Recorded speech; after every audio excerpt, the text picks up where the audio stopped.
that what we're gonna do, Matt? No. Okay. Oh, okay, fine, okay. Sure, sure. Okay. All right, number one, Let's say 3039 B Street, Nathaniel Ward Esquire. Meg, could you tell us a little bit about this? This case is complied. Okay, so we'll read that into the record. read that into the record, please. Start with the NR. BBS hearings for Thursday, February 5th, 2026. Correct. Okay, that's case number one, MI 2022-007367 for 3039 B Street. Okay, good. Okay, next one. 1821 South 8th Street. Meg, could you tell us a little bit about that? This one is complied as of 12/5/2025. Okay. Meg, can I do me a favor? I Sure. have to swear you in. Okay, Could you please raise your right hand, swear to tell the truth, the whole truth, nothing but the truth? I do. Okay, and then that's for the first one too, okay? Yes, Okay, Meg, I swear. you swear? Swear my life away. Okay, Say piece number 2. Okay, case number two, MI 2025-006257 for 1821 South 8th Street. good. Case number 3. Um, all right, Meg, please raise your right hand, swear to tell the whole truth, nothing but the truth? I do. Could you tell us a little bit about Byron Street? I'm sorry, number 3. The property at 2062 Fernon Street was demolished by the city in November of 2023. Okay. I guess we can read that into the record. Number 3. Okay, number three, MI 2021-005047 for 2062 Fernon Street. Okay. Is the appellant present? Is the appellant present for Vernon Street? No. That would be Elizabeth Skinner. What is the department's position? That the city demolished a property in 2023. So that, I understand that that is the facts presented. Right. Would the city like the case dismissed for failure to appear, marked moot? Moot. Okay, Okay, we'll mark the case moot. and the board agrees. Okay, everybody agree? Yes. I agree. I agree. Pradeep? Pradeep, we can't hear you, pal. There you I agree. go. Okay, Mark, moot. all right. Now we actually get a case, huh? All right. Case number 4, 1229 Atwood Road. Is anyone here from 1229 Atwood Road?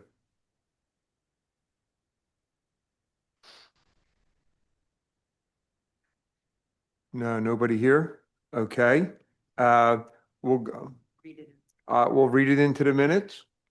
Number four, MI 2023-006395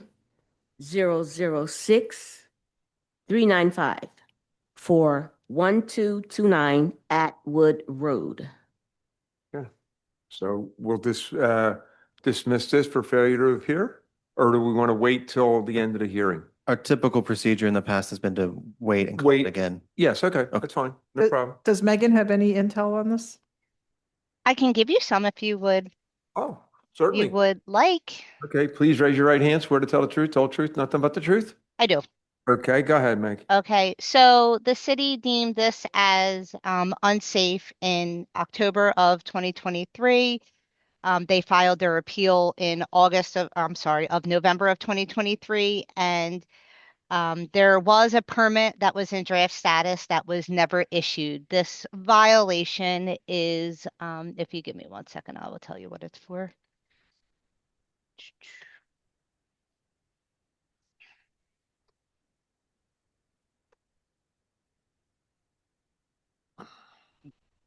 I forgot to write it down. So it is for violations to the exterior walls have fractures in them. So the department was only looking for a permit in 90 days.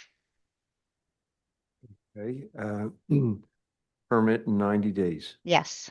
I think if we're going to take evidence, we should wait for the appellant to be present. Okay, well, Handle it at the end. we're going to handle that at the end too. Okay, all right. So we'll move on. Case number 5. Meg, could you please give us a little information? Please raise your right hand. Swear to tell the truth, the whole truth, nothing but the truth. I do. For 3126 North Sixth Street. This case has been complied by the department. Okay, good. Could we read that into the record, Jeanette? Yes. Thank you. Number 5, MI 2021-004-684 for 3126 North 6th Street. Good. Next one. Okay, Lithrow Street, 1906, Wendelin. Is that you, Wendell? Is it, am I saying? Yes, it's Wonderland. Oh, all right, okay. Could you please raise you're going to be, are you the only one testifying? Yes. Okay, could you please raise your right hand, swear to tell the truth, all truth, nothing but the truth? Yes, sir. Okay, I'm Wayne Miller, board member. I'm Amy Rivera, board member. August, board member. Pretty correct, board member. Matthew Webster, Board Counsel. I'm Matthew Wojcik, LNI Supervisor. Jeanette Butler, Board Administration. Okay. Oh, I'm sorry. Good, No, man. if I say Jackson for the fire department. So I just want Hey, to Mike. put this on the record that we have spoken. Meg, hold on. Meg, I Okay. gotta swear you in. Okay, Please raise your right hand, swear to tell the truth, whole truth, nothing but the truth. Go I ahead. do. So for 1906 North Lithgow Street, me and Miss Adorno spoke on the phone, correct? Yes. So we, I just want to put 2 things on the record. We did come to an agreement for a permit in 60 days. But the case that was on the form for the appeal has been complied and a new case has been open. So the case number CF 2022042000 was complied by the department in light of a new case being open. But we did come to an agreement for a permit in 60 days. For the new case. Yes.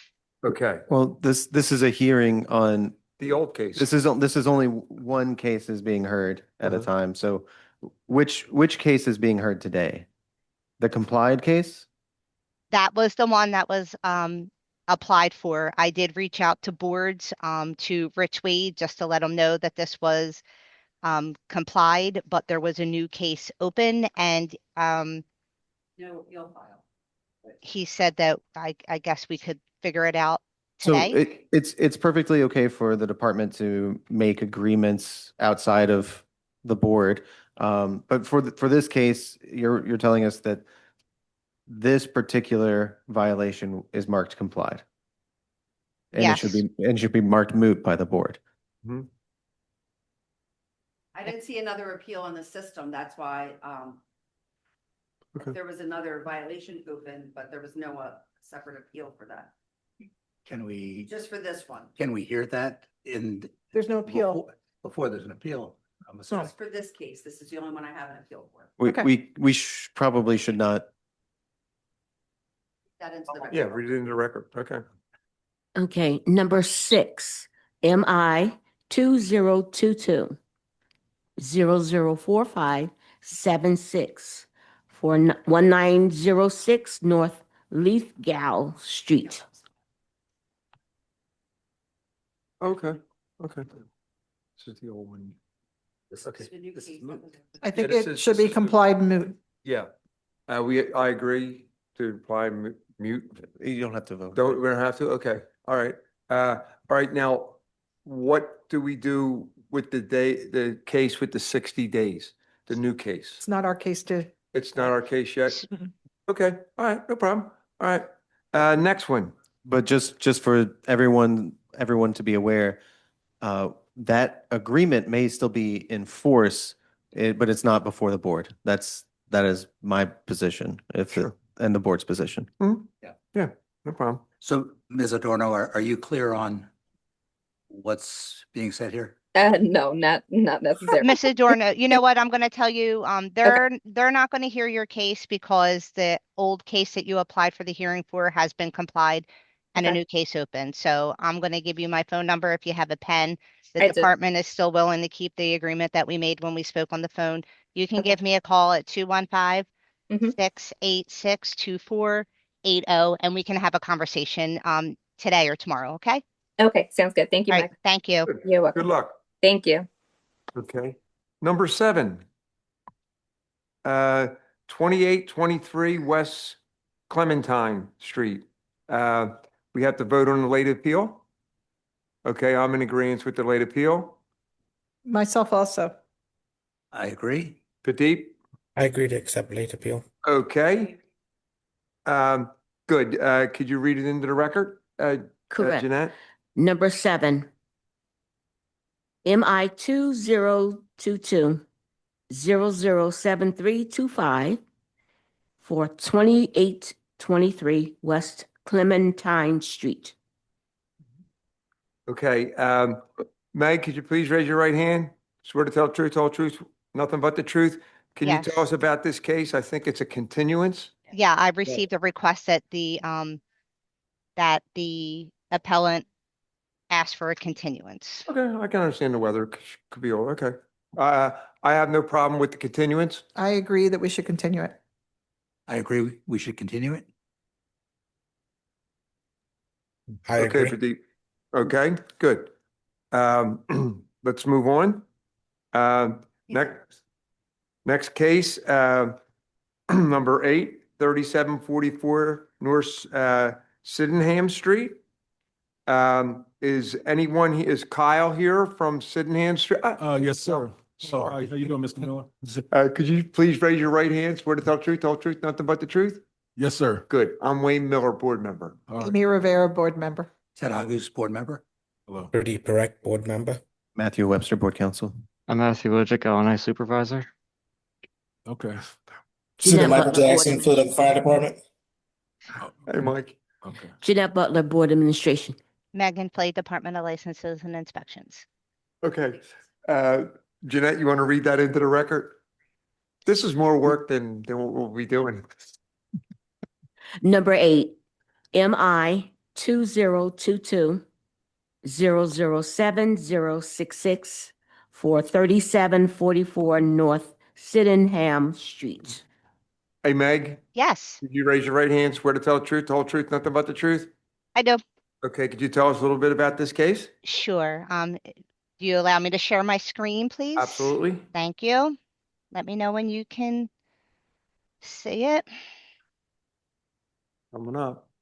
There we go. All right, so the department wrote this property at 3744 North Sydenham Street unsafe in November of 2022. I'm going to share my screen along with the pictures and request that a permit issued in 30 days.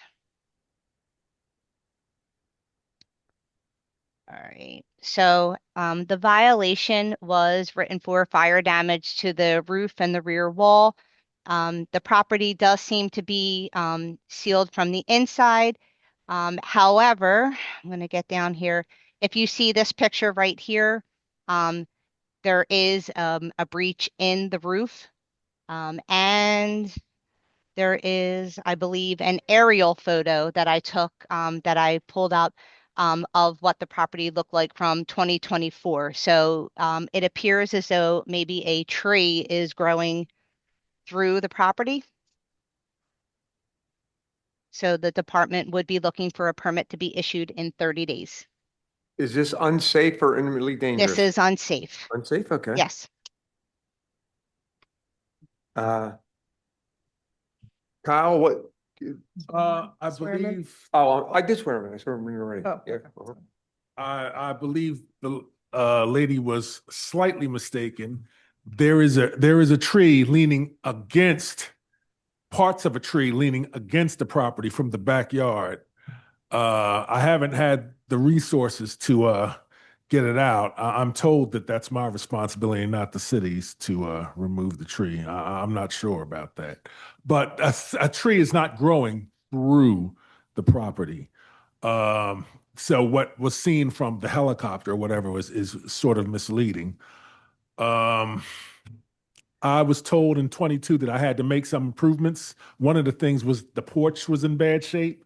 I did repair the porch, but unfortunately, the house was sold out from under me at sheriff's sale over a year ago. But thankfully, the person who was buying it for whatever reason abandoned it. So I was given an opportunity to reacquire it 4 months ago. And I haven't had opportunity to resume repairs yet. But for a year, the house was not under my control. So I think that should be an extenuating circumstance in this situation. Mhm. Were you living there when the fire happened? I'm sorry to say, no, I've been living in my car for a couple of years. Okay. Okay. So no, I was not living there, but I was using the house to store my things. And when the fire happened, that really threw things out of whack. I believe one of the electrical cables touched the aluminum, and that's how the fire. Because at the time, the house didn't have power or gas. There was no way for the fire to have originated from the house. So that's how the fire started. So that's what happened, and I began, and so I looked at making repairs. At the time, I was working as a security guard, which was minimum wage. I'm working as a home health care aide now, which is a lot more money. Fixing the roof is going to be a stretch and a strain, but I hope I can swing it. And I'll answer any more questions that the board has for me. Okay, the city recommended 30 days to get a permit, A permit for a violation. okay, and Megan, can you elaborate on what work is needed to be done? Is that clear in what? Has been written? Well, the violation, so he did state that the porch was repaired. The violation that was written for that has been closed by the department due to that repair. It looks like the violations that are currently open are for the fire damaged roof and the rear wall. So what they did state was that trying to get in. They just have that the main roof is fire damaged and that the rear wall is unsafe. They're not very specific in that, but my concern was, I don't know, I looked at the aerial. To me, it didn't look like the tree was growing up against the property, but I wasn't. Atlas is, sometimes a little blurry, a little hard to read, but that's the way I took it when I looked at that photo yesterday. Is an engineer's report required to file for the permit? They did not stipulate that an engineer's report was required for the make safe permit. All right, Mr. NT, is the tree like physically resting on the roof or is it hovering above? actually the tree is in pieces. There were people back there. There were people from the city back there, and they cut it into pieces. And I think there's a piece of the tree on the house. Because usually when there's a fire, the firemen cut a hole in the roof, and that's usually what your violation is Right. Right. in regard to. Yes, ma'am. So you'd have to repair whatever hole they cut, Right. probably get that tree piece off the roof. And I don't know what's wrong with the rear wall, but do repairs there. Yes. Is that tree in your yard or is it in someone else's The yard? tree is, it stretches from a house right next to me, which is abandoned, and into my yard. But like I said, it's been trisected. I don't know why the city cut it into three pieces and didn't take the three pieces away, but they cut it into three pieces and left it there. And that's it. Mhm. I I would be happy to take pictures of my phone and pass it to Miss Richards. I saw Miss Richardson when I at the municipal services building and show it to her. Like I said, it's not nothing's growing out of the house. Uh, it's just three pieces, which is daunting enough. But yes, that's what's going My on. concern though is with the weight of the tree, the snow that we just had, On the roof, yeah. with the Do- weight is a concern for the department. Do do you have an idea when you would be able to take care of this? I guess I will have to consult an engineer. It sounds like I'm going to have to lease a crane to take the tree off the roof, roof? or I don't know if I could hire some guys to go up there with a buzzsaw and cut that up, and then it could be just taken off. It could be tossed into the backyard, piece by piece. I suppose that's a possibility. I guess I can probably that sounds in retrospect like a more workable solution than leasing a crane. Right. Mhm. Um, So time-wise, yeah, how, Gee willikers. it's gonna be that and repairing the hole in the roof and whatever's going on with the back wall to clear the violation. To clear the violation. It would be, sorry, the time required As to I, file for a permit and have it in the system is sort of what. well, I suspect that you guys would not tolerate me doing a patch job on the hole in the roof. That you would insist on. That isn't the level of repair is to make sure it doesn't deteriorate further. It doesn't need to be a completely new roof. So you would The a patch department, would be right, would be sufficient. the The department has department, not. Yeah, sorry. I'm Go ahead, sorry, Megan. we would require a permit that would make the roof structurally sound before they would close out that violation.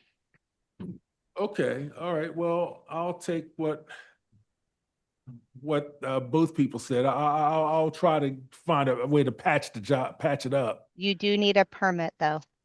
Okay.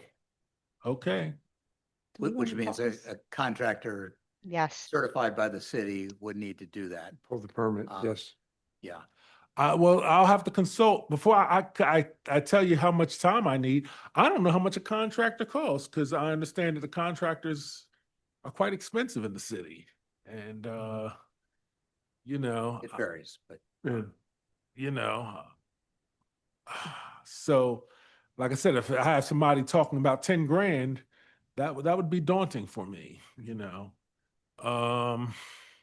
If it was 2 or 3 grand, I could probably swing it. Like I don't know what the contractor's going to say. and I think the only one who can answer that Is is the the contractor. So Mhm. Right. I think Yeah. getting out, I mean, Megan, I think, Yeah. given the time of year, the need to, have the roof cleared and the weather, out of the way of this before it's repaired.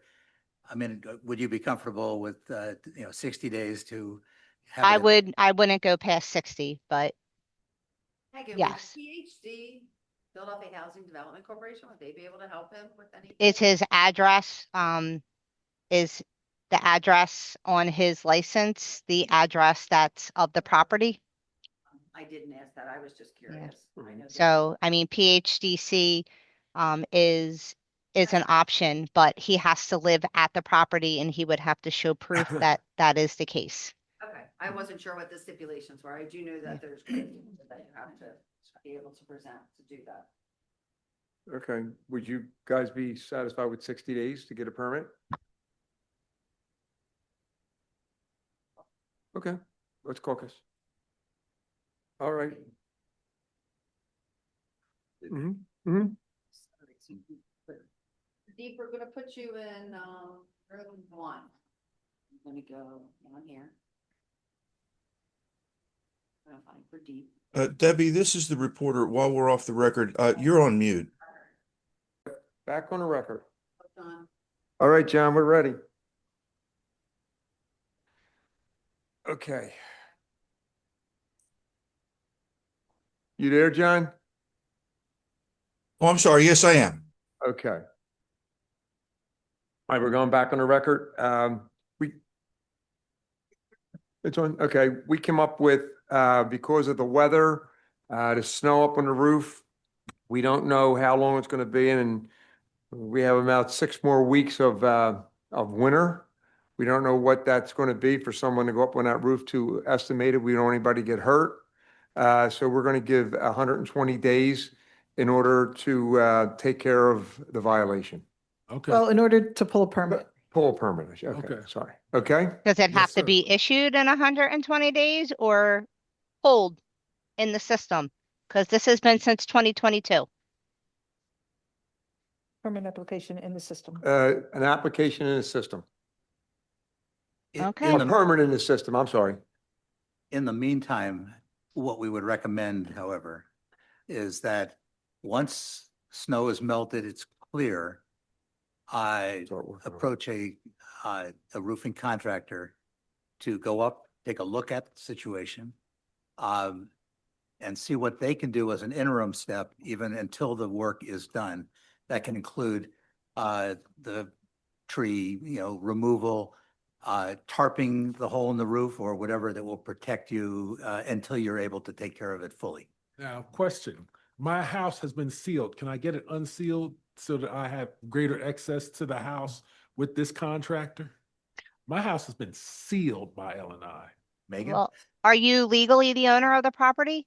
Yes, 'Cause- ma'am. Okay, because I do see that there is an estate, Winifred Sarchel Estate. I think my name is on there as well, and Right. Winifred Satchel is my I'm aunt. just, right, so I'm just double checking. Yes, if you are legally the owner of the property, you are allowed to unseal the property for people to go in and to look, observe whatever it is that they need to do in regards to the unsafe property, provided that you seal it back up when they are complete to keep it free from trespass. Respectfully, can L&I unseal, because they took it upon themselves to unseal it, to seal it up. Well, we sealed it, Last- right, so we sealed it because of the complaints that came in and because it was vacant and open to trespass. So there is currently an open violation from January 15th, 2026 for that case. If the department will not go back out and unseal it. May I address that? Mhm. Actually, the apartment, this place was sealed ever since I got it back 4 months ago. I had an iron gate on the door. This is the key to that iron gate. It was always sealed. There were no trespassers in. My detractors in the neighborhood. Sorry to interrupt, sir. This is getting beyond the scope Yeah. of this Right. board and this Yeah, hearing. that's. we So don't- I don't yes, even to think we answer should your do that. question, you can unseal the property. The department will not come back out and unseal it. You can unseal the property, provided that it's sealed back up when you are done to keep it free from trespass. Okay, Okay? All right. Good luck. Got 120 days. thank you. Okay, there you go. All right. Thank you. Yep.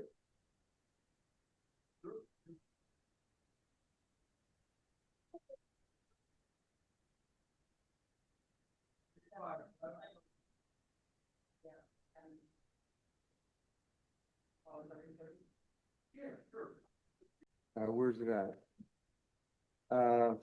Was it Or is it just 4? I could be mistaken. Just number 4 was the only one. Yeah. Atwood Street? Atwood Road, yeah. That's the only one I have, that's blank. And, was Clementine Street We're continuing Granted, a that. or continuance for continuing? Clementine. Okay. All right.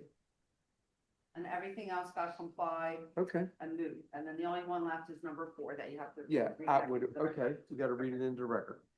You read that back into the record? number Okay. 4? Okay, reading back into the record. Number 4, MI 2023-006-395 at 1229 Atwood Road.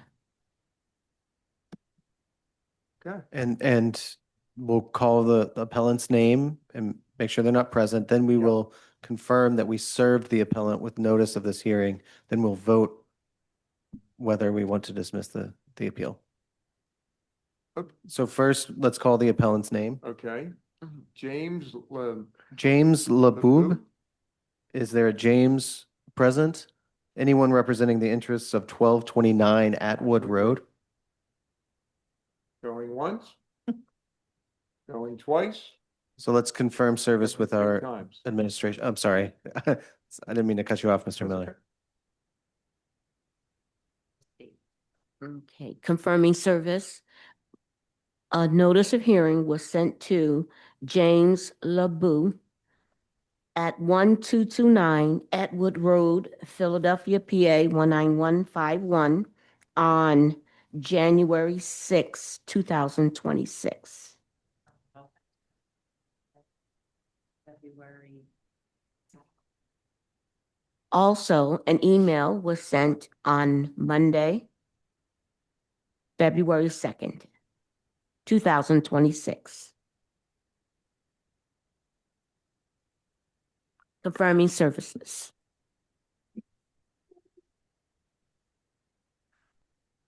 Anything else? I'm in agreement to dismiss for failure to appear. Okay. I'm in agreement as well. And which ones were they? Let's see. Number 4, we're going to vote on dismiss for failure to appear. I'm in favor of it. I agree. Okay. I agree. Agree? Okay. All right. Done deal. All right. All right. Have a break and we'll be back at 2. Have a great day, everybody. Thanks, Meg. You too. Okay. Right. Thanks, Mike. Yeah, me too. We're about to have a recess for about 10 minutes, so just so you know. we're-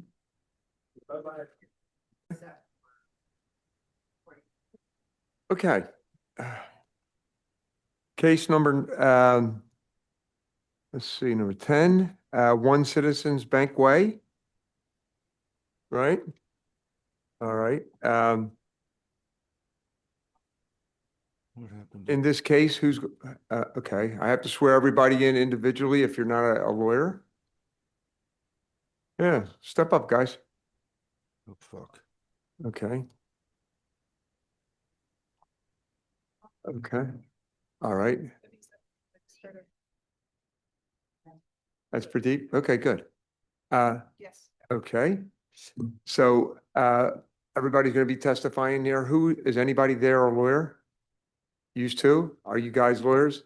Okay, I gotta swear you guys in. State your name and raise your right hand. Okay, you swear to tell the truth, nothing but the truth? Yes. Okay. I'm sorry, this is the court reporter. I did not hear that. Oh. Hit that, okay, Done. yeah. Okay, can you hear him now, John? Yes, but they need to be close to the microphone. They're not very sensitive. Okay. All right. Got it. Perfect. Can you hear me now? Can you hear me Yes, now? yes, sir. Okay. And it would probably be helpful if you spell your name for him too. Yes. Yeah. Andrew, spelled the usual way, Roach, Roach. Okay, I swore you in already. Okay, next. Kevin Murphy, All right, Murphy. Murphy. Okay, please raise your right hand. Swear to tell the truth, nothing but the truth? I do. Okay, good. I'm Wayne Miller, board member. Amy Rivera, board member. Ed Agus, board member. Pradeep Parekh, board member. Matthew Webster, Board Counsel. I'm Matthew Wojcik, LNI Supervisor. All right. Thank you all. Oh. Jeanette Butler, Board Administration. Read it, could you read it into the record? Yeah, I sure will. Okay, number 10. MI 2026000319 for One Citizens Bank Way. Okay, whoever's going to present the case, go ahead. Thank you, members of the board. Thank you for your time today. My name is Meredith Trago with Ballard Spahr, here with my colleague Matthew McClure. And we were also joined remotely by Frankie Garland, who's the Deputy General Counsel of the Phillies, and in person by Andrew Roach, who's the Director of Capital Projects for the Phillies, and Kevin Murphy, architect with Ewing Cole on this project. So this appeal to the Board of Building Standards concerns a roughly 3,500 square foot tent structure that's to be used at the Citizens Bank Park Stadium in connection with home baseball games for the Philadelphia Phillies. So the tent is located in an existing lot right off of Darien Street. So it's kind of enclosed within the stadium itself. And while the tent structure has been previously erected and used on a temporary basis, we have temporary permits for it. We're here to seek approval to have to essentially function as a permanent structure. And so just kind of a brief overview of the structure and its purpose. So it's intended to be used on a very limited basis, proposed to be used for team and clubhouse events during home games of the Philadelphia Phillies season, which runs from approximately April to October each year, give or take, some weeks due to playoffs. Yes. So as Mr. Murphy will discuss, the events at the tent are staffed, limited in attendance to a certain cap. There's no proposed kind of cooking at this site. It's really just kind of the reheating of food that takes place within the tent for these events. And so we understand that the code provisions will require us to have the automatic sprinkler protection as well as meet certain provisions of the energy code. And so we are looking for relief from these requirements due to its very limited use nature, the fact that it's only used for roughly 6 or 7 months out of the year, and not even every day. It's really kind of home games, maximum for a limited time event. So essentially, we're almost operating as a temporary use still, but would like that extra buffer time to get kind of beyond 6 months in case we do go to the playoffs, which, that's the goal.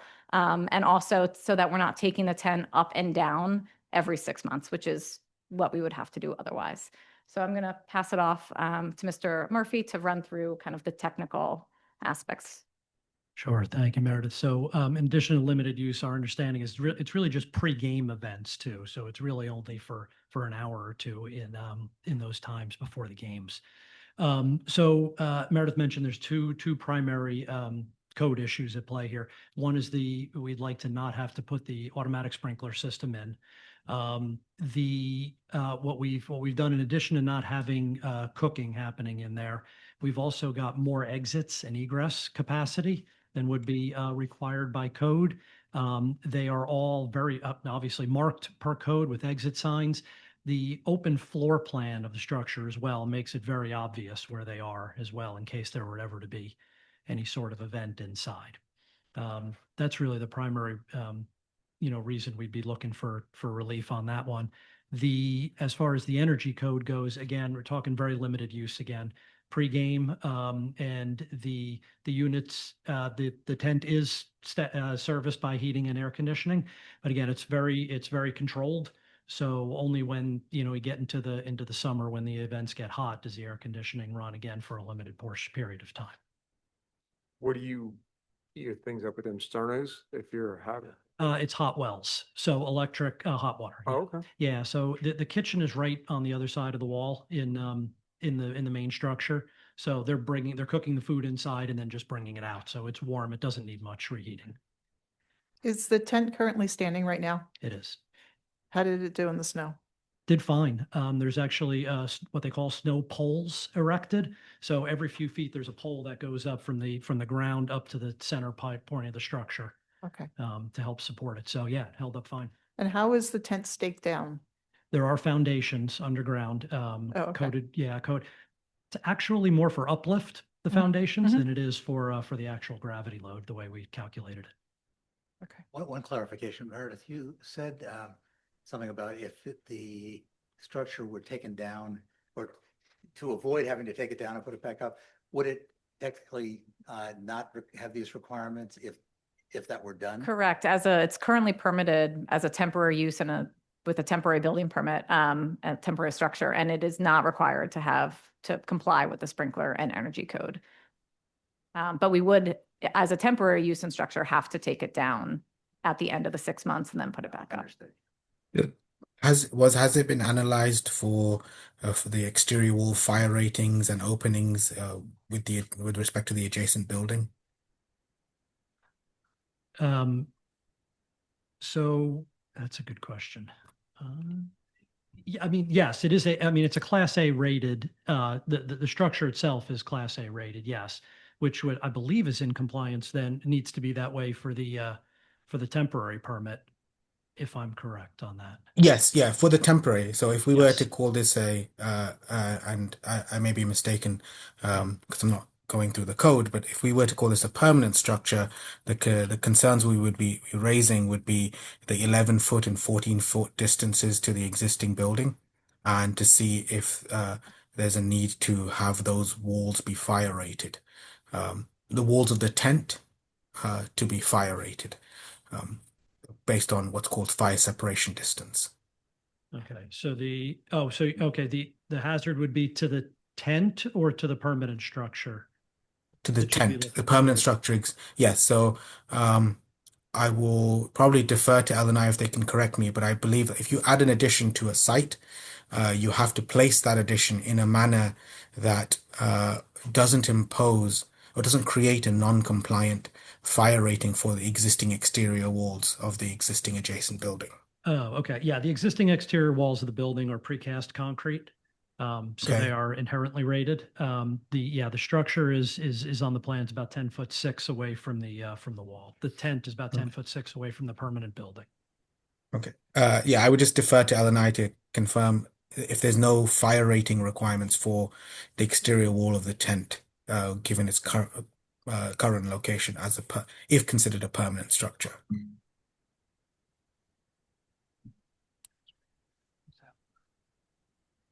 Did he need that now? No, Okay. but I either it be a proviso if it gets granted, or it might be that you add some additional construction along the walls adjacent to the building that can create a fire resistance rating as required. It might not be that you need one. I just want to confirm it's Right. been accounted Okay. for. Matthew.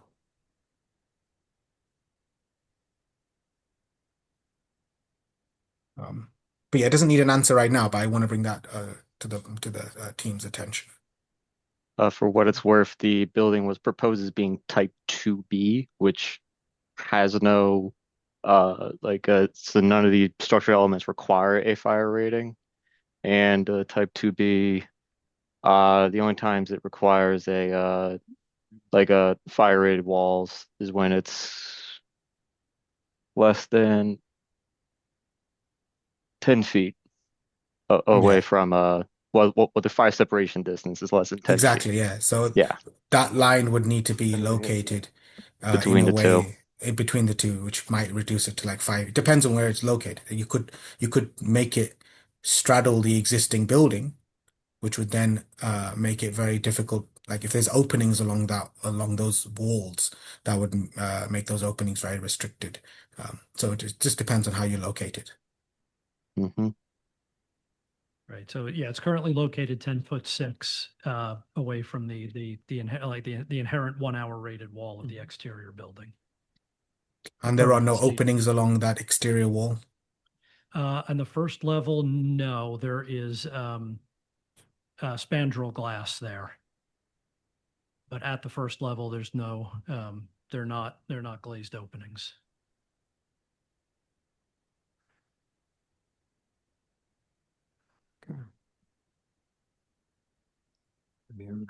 How tall is the tent? Approximately. Do we have the exact number?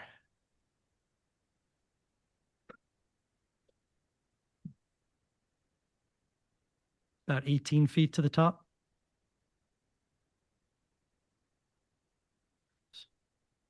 And then similar to the snow question, was the tent designed to be there throughout the year? There were no like reductions in wind loading or anything taken into account, assuming a temporary nature?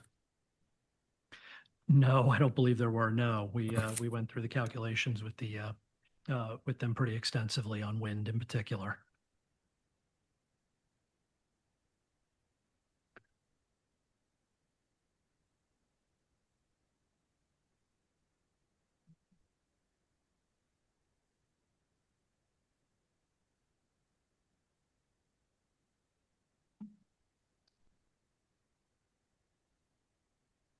There any photographs?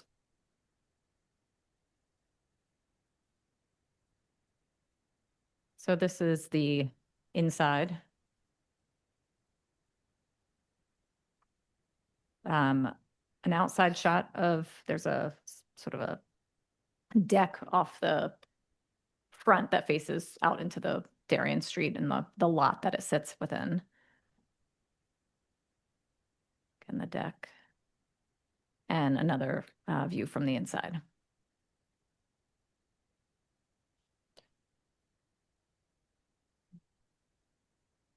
Is this served by like an alarm system or any type of notification if there is a fire in the tent? There are strobes, yes.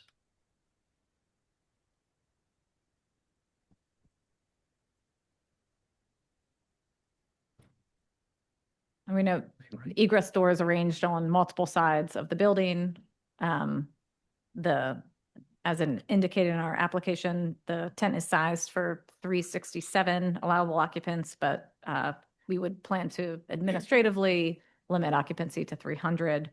And as mentioned, no real cooking operations that take place here. The required portable fire protection is provided throughout the tent. What's that, fire extinguishers? Mhm. And it's continuously staffed, so it's not a space that's just kind of the public at large. There's personnel and staff kind of manning these events at all times that they're occupied. And we're happy to impose all those. Are there any, and sorry if you said this, any smoke detectors or heat detectors that at times when it's not occupied that would, so there would be some kind of notification in the event that something happened? So, yeah. They're not, but the building's under 24/7 surveillance from our command center. Okay. And it's, yeah, probably 20 feet from where the command center is. So it's literally right there. So there isn't any anticipation that this will ever be demolished or removed. Is that when you say it's tied to the foundation, it's erected to be there permanently, not just that you want it longer than 180 days. You don't expect to ever remove it unless it's some extenuating circumstances. Correct. Okay. Give it out a while. You know what I mean? This replaced a 20-year-old tent, so Oh, it's yeah. we've had Yeah. a tent here forever. Yeah. It's Michael Jackson. Yeah, cool. Michael, it's Wayne Miller. What do you think of this?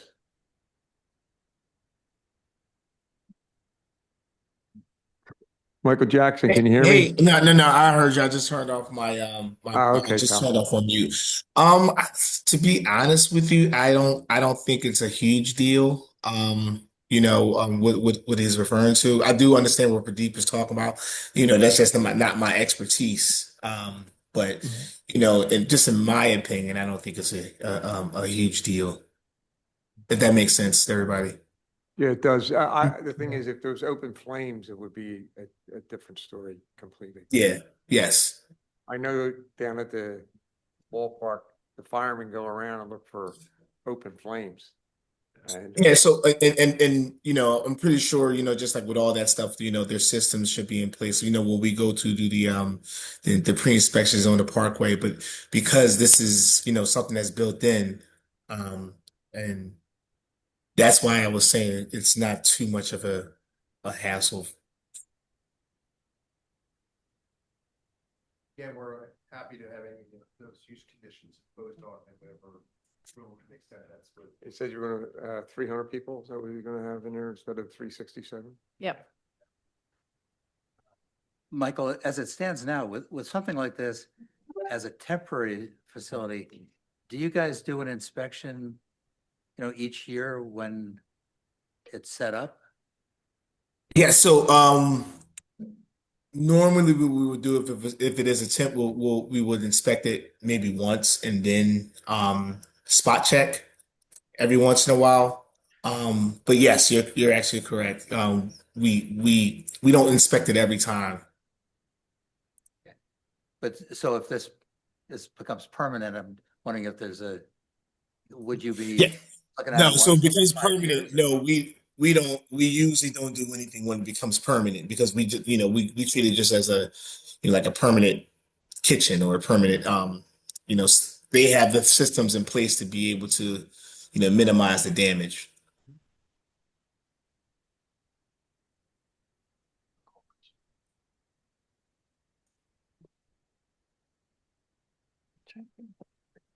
Let's see.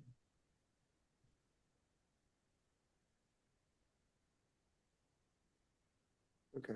All right, we're gonna caucus for a second. Okay, if you have a question, go ahead.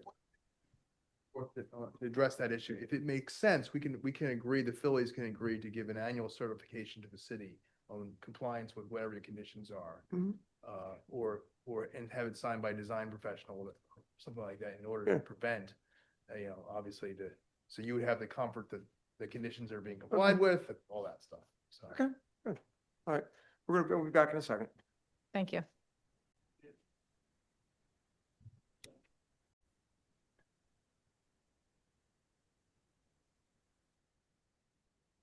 Because you left.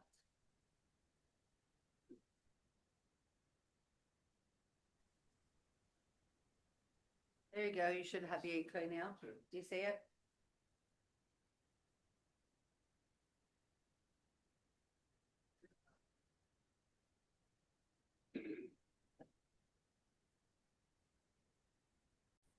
Recording's back on. Okay. Should Don there? Yes, I'm ready. You ready, John? Yes, sir. Okay. We have one proviso that we want you to put in with that. Yeah, automatic smoke detections and tied into a local alarm that is continually have someone in that area. Okay, so that's the only proviso that we have. So that it would notify people if there was a fire. Okay, Yes. all right. And No shit. LO 300? Oh, they said 300 already. They said there were a total of Okay, let's get it to the 367, proviso. but you said 300. Okay. And would it be Can we notified get that as a people in proviso? the LO Okay. three. if there were Okay. event in this? I'm sorry, this is the reporter. I'm having a little difficulty. Yeah, sorry, I forgot to turn on No the problem. mic. If there were an event going on and there were, a fire event in the adjacent building, would people in the tent be notified? I think we would want to make sure it sort of works both ways. Yeah. Mhm. I'm not sure the mechanism to best do Right, that. so tying it into the BMS system. Is that the tying building system? I'm sorry, yeah, the building management system, correct, yeah, is the idea, okay, so, got it, okay. Okay. And we'll put 300 people. 300 people yes, proviso in the and- proviso, yes. The smoke alarm. Okay. And then just a note to Ellen and I, we're not making a determination on the fire rating. That's something for the team to just look into because that wasn't a refusal item Okay. on the And just exterior. quickly for the record, if the board could vote on their determination. Okay, I'm in agreement. I'm in agreement with those provisos. I'm in agreement with the provisos. I agree. Okay, good luck, guys. Thank you very much. Okay. Thank you. We were going to tie it in the World Series. How many World Series?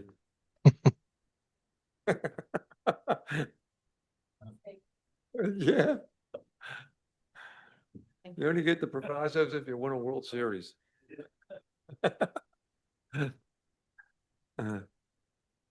Okay. Okay, is 152, 1521, We go to they were here? Yeah. Oh, okay. Okay. Okay, next case. Okay, next case. 1521 R-33 Belmont Avenue. Is anybody here from 1521 R-33 Belmont Avenue? Yes, Okay, who's here? German, All right, Meredith, Okay, and Matt Boyke. okay. Is anyone a lawyer? I am. Oh, goodness. I know we don't have to swear you in. You know, lawyers never lie. No, especially since I'm the second Meredith today. I mean, that's Oh, just, wow. you know, That's crazy. never happens. All right. But German, I'm going to have to get you. I have to, please state your name. German Yakubov. Okay. Swear to tell the truth, the whole truth, nothing but the truth. I do. Okay. And who else is going to be testifying? I don't know if they're going to end up testifying and probably answer some questions, but if you want to swear them in, Matt Boyke. Yeah. Where you at, Matt? Matt there? Here, can you see me? Oh, yeah, Can you hear me? Matt. Matt, can you state your name, pal? Yes, hi, Matt Boyke. Okay. You swear to tell the truth, the whole truth, nothing but the truth? I do. Okay, good. I'm Wayne Miller, board member. Amy Rivera, board member. Ted Ivins, board member. Pretty correct, board member. Matthew Webster, board counsel. I'm Matthew Wojcik, LNI supervisor. Jeanette Butler, board administration. Okay, Okay, I'm going to read into the record. please. Number 9, MI 2026 000 321 for 1521 R-33 Belmont Avenue. Okay, whoever's going to present the case, please do. Okay, one sec.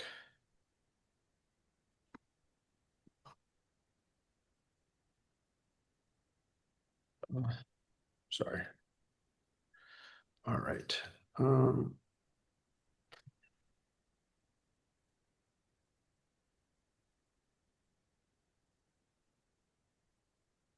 right. You guys able to see my screen?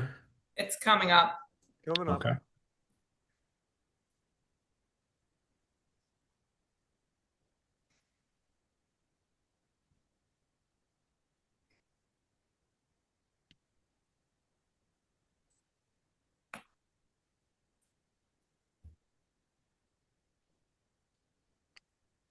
No?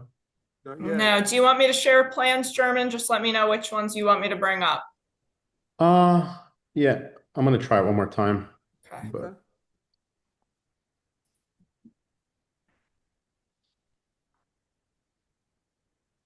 There we go. Okay, All right. we see him. great. All right. So this is a refusal for a property that property that sits on a driveway and it's on the property line. So there are windows that are, so it's for fire separation, right? So technically there's 0 fire separation because it's on the property line. However, there's a 15-foot wide, 9-inch wide driveway. And had that been on our property, we would obviously have 15 feet of separation minimum from then. So we were hoping that we would get a variance for that refusal by allowing us to have windows along that property line because that driveway will never be developed. It's a forever easement on this property, and I'm gonna show you the kind of the driveway, how it exists in real life here. So it's this driveway here. As you can see, there's many homes that are at services. So it's never going away. This is another view of it. There's going to be a 48-unit building here. And this driveway kind of exits out to Belmont Avenue. This is Engine 16 here. This building on the left. And this building, the new building will go in this triangular shape right here. So we're asking to have that variance be granted for that fire separation that would exist. There will only be 19% of the building that would be open, of openings rather. I'm sorry, I'm trying to get to that. There. So the facade area is about 5,300 square feet, and the window areas are about 1,000 feet of it. So about 19 feet of it is open, or there's an opening. Had we had 5 feet, we would have been able to open up to, I believe, 25% of the building. So here we have almost 16, and if we had that on our property, we'd be able to have 75% openings. So more than happy to answer any questions, Meredith, if Yeah, I just missed want to anything. add. Yeah. No, I just want to add two quick things. So part of the issue here is, you can probably tell, German, if you can just scroll down a little bit, the property itself is an extraordinarily odd shaped property. So, just in terms of the usable area of the property itself, it's really quite limited in terms of, really being able to accommodate a lot of the different code requirements given the shape of the property. And then the other thing I just wanted to mention, because this was something that the board had asked about in a prior case that was really quite similar to this one. This driveway easement is shared among about 20 properties. It is a deeded driveway that is referenced in each of the deeds for all 20 of these properties. So it's, the odds that this driveway could ever go away in terms of a right is near impossible. You would need all 20 of these property owners to come to an agreement to terminate that driveway easement. And that, obviously is quite unlikely. So I know that was something that the board had asked about in another case I had that was like this. So those were the only two things I wanted to add. Yeah, and just to add to that, I pulled up a survey that we did of the property. So while the driveway is 15 feet 9 inches, the majority of the properties also have an additional about 5 feet. And if they were ever to build a new building on there, it would have to sit even further back because of the backyard setback, as this property here was newly constructed. Sorry, it's sticking on me here, which made it sit further back. And I'll show you a aerial of that here. So this is a newly constructed building, and it had to be set back even further from the driveway because of the 9-foot rear yard setback requirement. Sorry. So any new building that would ever be built here would even be further away than where it currently is. I mean, that being said, what we typically do with something like this is say that if any building is built as of right in the future, these openings would have to be, modified at that time. We recognize that it's highly unlikely, as do you, but it's. Yeah. My argument is, even if they were to build it, it would only increase the distance. So there would be nothing that would be built on the driveway itself ever. But I'm more than happy to accept that proviso. That's not a problem for us at all. Okay, we'd like to also, I see you have a 13 system in there. Yep. Put a head over at the back of the windows facing the driveway. It's center line of the windows. Okay. Okay.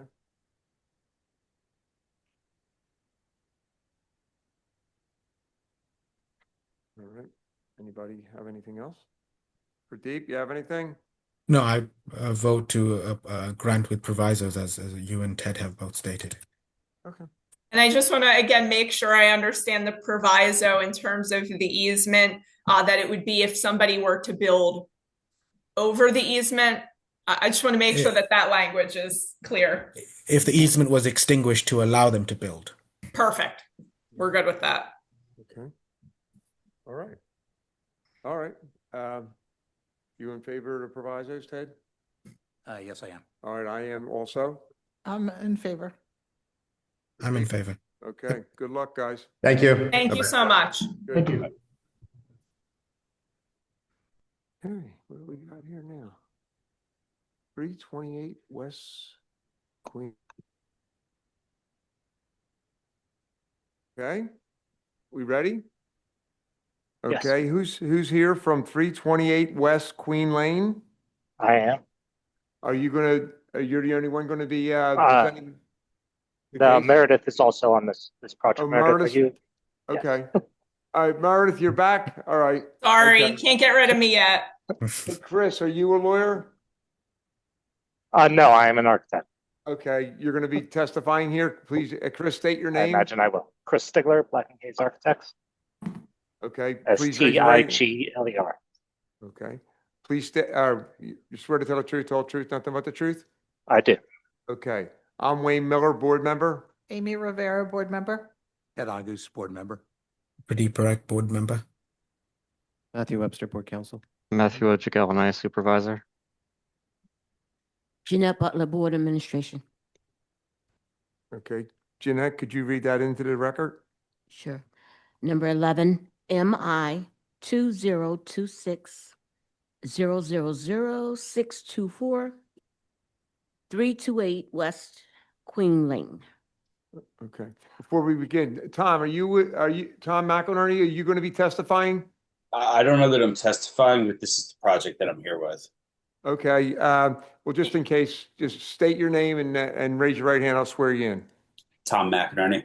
Okay, I swear to tell the truth, nothing but the truth? Yes. Okay, all right, whoever's going to present the case, go ahead. I'll go ahead, Meredith, unless you were planning to do so. Go ahead, Chris. Sure, great. All right, so this is 328 West Queen Lane, and we are asking for approval to egress as the plans examiner interpreted underneath the building back into the building from the rear lot, part of the lot. The lot itself is a flag lot. See the narrow nature of it. It's locked on all sides by adjacent properties, with the only street access at Queen Lane itself here. And our plan for egress from the ground floor, we have a stair at the front of the building that exits directly into through the vestibule out to Queen Lane. And we have our second remote access at the rear of the building, which exits obviously at the rear. And we are proposing to exit out of the building around through a driveway, which is an easement in place for the property at the rear of the site. I'll just go back to that for a second. This property at the rear of the site has an easement through to access this portion of their property. And that's also PECO has underground utilities that go through there as well. So we're proposed to exit out at the rear along that easement and then back under the building through this drive aisle that has a 14-foot high clearance to it to Queen Lane. The drive aisle is separated from the building itself by a CMU partition on this side and along the property line by a 1-hour rated assembly, and the ceiling assembly itself is, as I said, 14 feet high, but also rated and smoke separated from the open space below. And I can go through some additional clarification here. The yellow is the easement in place for the adjacent property, so that will remain open at all times. And this section of the building here, you can see the drive aisle and the clearances of it. We're showing 14-foot 1.5 inches here. And on the elevation, the front elevation, you can see the open nature of it. We are proposing to put a main gate within this gate, which will be available for people to exit out in case of an emergency. And we have the more detailed section of that separation wall from the interior space to that drive aisle here. And if there's any questions on that wall assembly, you can see that here as well. And this is the ceiling plan showing the aluminum unvented soffit and lighting within that space. And this is that floor assembly, which is a 1-hour rated assembly as well. So we are asking for the relief of allowing that egress to proceed in that direction, as the property is locked as a flag lot. It does not offer opportunities to exit elsewhere. Do you have a site plan showing what's at the back end of that lot? It looks like there's another building on it.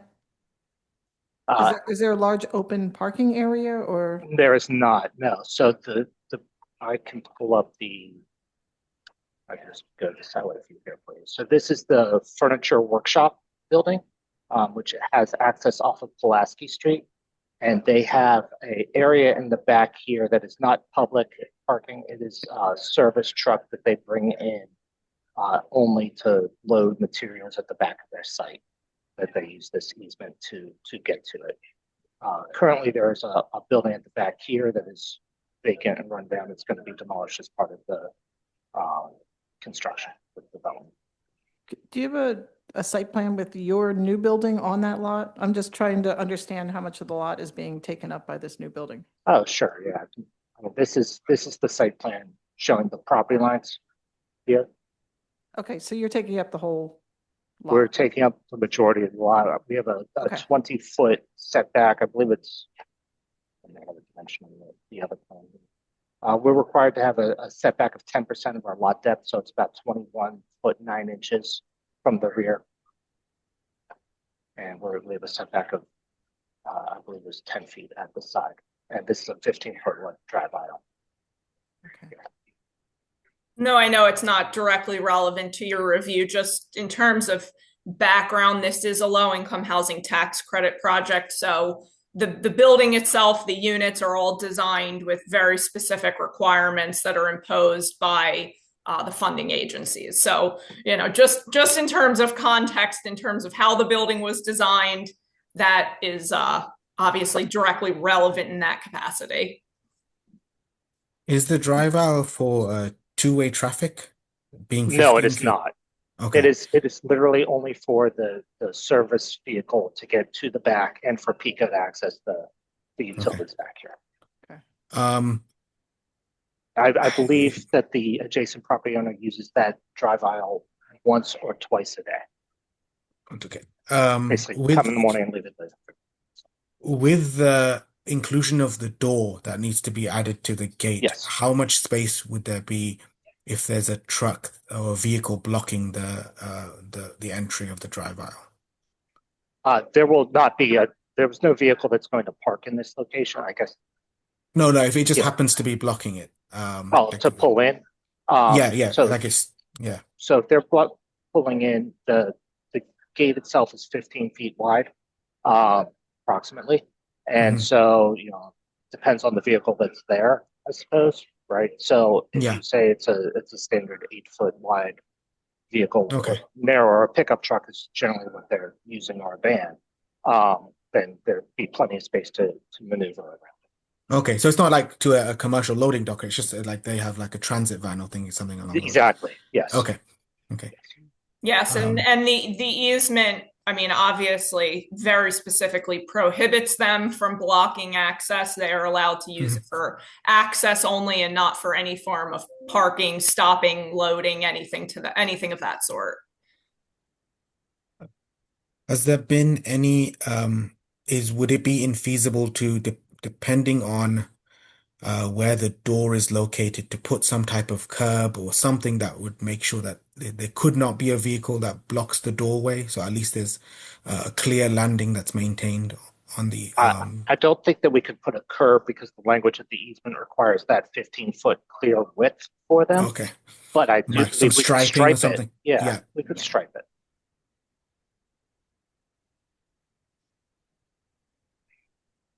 I'm not sure if this was mentioned, but it is sprinklered as well. Yes, that space, the whole building is sprinkled with an NFPA 13 system. The space here would have a system with dry heads in it as well. So yes, they are sprinkled. Thank you, Tom, for mentioning that. Okay. Anything else?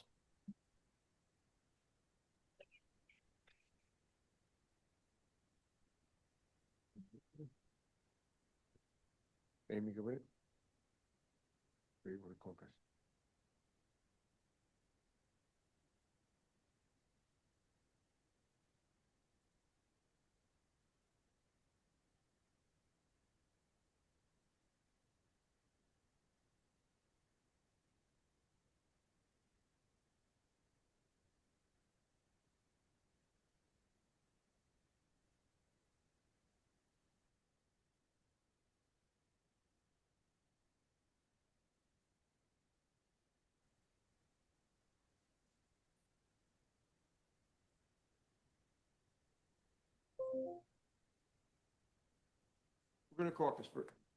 We're going to caucus for a second. We'll be right back. Thank you. We're good. Says 34. Ted? John, you ready? I am ready, sir. Okay, we're gonna grant the variance with one proviso, that the tunnel where the truck goes in, have a 2-hour rating. Okay. Yeah. On the ceiling. I'm sorry, on the And ceiling. on the. Yeah. Is it feasible on the neighboring wall? And you have the clearance to do that. I'll have to see, I'll have to check our wall assembly. I know we have CMU there, so it should be relatively feasible. But I will double check because we do have some tight I mean, your space building isn't constraints. and all that. cantilevering there, right? I mean, you have. No, we have steel columns supporting the structure for the second floor. I'm sorry, Mr. Agus, could you turn your microphone on? Off or on? On. It is on. Sorry, can you hear me? Yes, sir. Okay. Do I need to repeat anything? No, it was just very faint. I apologize. Okay, I sorry. didn't get it. Yeah, it is a CMU wall there. So I believe that we can probably make that a 2-hour rated wall. I'm looking at wall type 3D here, so just a second. Okay, that's it? That's it. All right. So Just in agreement with granting the variance with the proviso of the 2-hour tunnel. Good. I'm in agreement as well. I'm also in agreement. I agree with the provisos. Okay, good luck, guys. Thank you, everyone. Thank you so much. Appreciate Thank it. you. I don't know. Oh, I probably had it off from the get-go. Oh, have you? That's all right. Not on video this month. We don't, business managers never want to be on camera. All right, so off the Thank you, record. Matthew Wojcik. What? I said, thank you. Oh,